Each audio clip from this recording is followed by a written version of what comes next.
शमशान में जब महर्षि दधीचि के मांसपिंड का दाह संस्कार हो रहा था तो उनकी पत्नी अपने पति का वियोग सहन नहीं कर पाई और पास में ही स्थित विशाल पीपल वृक्ष के कोटर में 3 वर्ष के बालक को रख स्वयं चिता में बैठकर सती हो गई।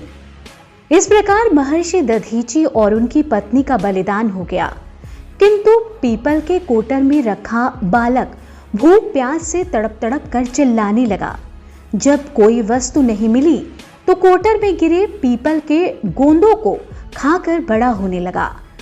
कालांतर में पीपल के पत्तों और फलों को खाकर बालक का जीवन येन केन प्रकारेण सुरक्षित रहा। एक दिन देवर्षि नारद वहां से गुजरे। नारद ने पीपल के कोटर में बालक को देखकर उसका परिचय पूछा। नारद, बालक तुम कौन हो? यही तो मैं जानना चाहता हूं। तुम्हारे जनक कौन है? यही तो मैं जानना चाहता हूं। तब नारद ने ध्यान धर देखा। नारद ने आश्चर्यचकित हो बताया कि हे बालक, तुम महान दानी महर्षि दधीचि के पुत्र हो। तुम्हारे पिता की अस्थियों का वज्र बनाकर ही देवताओं ने असुरों पर विजय पाई थी। नारद ने बताया कि तुम्हारे पिता दधीचि की मृत्यु मात्र 31 वर्ष की आयु में ही हो गई थी।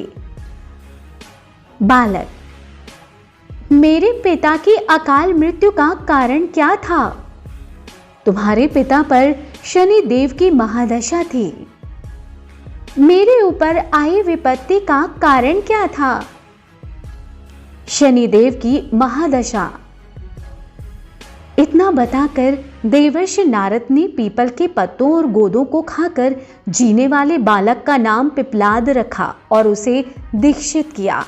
नारद के जाने के बाद बालक पिपलाद ने नारद के बताए अनुसार ब्रह्मा जी की घोर तपस्या कर उन्हें प्रसन्न किया।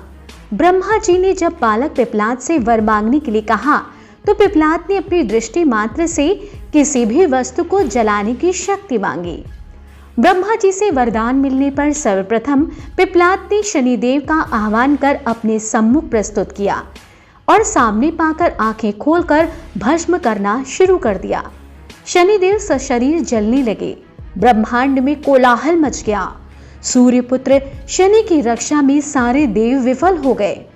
सूर्य भी अपनी आंखों के सामने अपने पुत्र को जलता हुआ देखकर ब्रह्मा जी से बचाने हेतु विनय करने लगे। अंततः ब्रह्मा जी स्वयं पिपलाद के सम्मुख पधारे और शनिदेव को छोड़ने की बात कही, किंतु पिपलाद तैयार नहीं हुए। ब्रह्मा जी ने एक के बदले 2 वरदान मांगने की बात कही। तब पिपलाद ने खुश होकर निम्नवत 2 वरदान मांगे। जन्म से 5 वर्ष तक किसी भी बालक की कुंडली में शनि का स्थान नहीं होगा, जिससे कोई और बालक मेरे जैसा अनाथ ना हो। मुझ अनाथ को शरण पीपल वृक्ष ने दी है, अतः जो भी व्यक्ति सूर्योदय के पूर्व पीपल वृक्ष पर जल चढ़ाएगा उस पर शनि की महादशा का असर नहीं होगा। ब्रह्मा जी ने तथास्तु कह वरदान दिया। तब पिपलाद ने जलते हुए शनि को अपने ब्रह्मदंड से उनके पैरों पर आघात करके उन्हें मुक्त कर दिया, जिससे शनिदेव के पैर क्षतिग्रस्त हो गए और वो पहले जैसी तेजी से चलने लायक नहीं रहे। अतः तभी से शनि शनै चरति यः शनैश्वरः, अर्थात जो धीरे चलता है वो शनैश्वर है कहलाए और शनि आग में जलने के कारण काली काया वाले अंग भंग रूप में हो गए। संप्रति शनि की काली मूर्ति और पीपल वृक्ष की पूजा का यही धार्मिक हेतु है। आगे चलकर पिपलाद ने प्रश्न उपनिषद की रचना की, जो आज भी ज्ञान का वृहद भंडार है।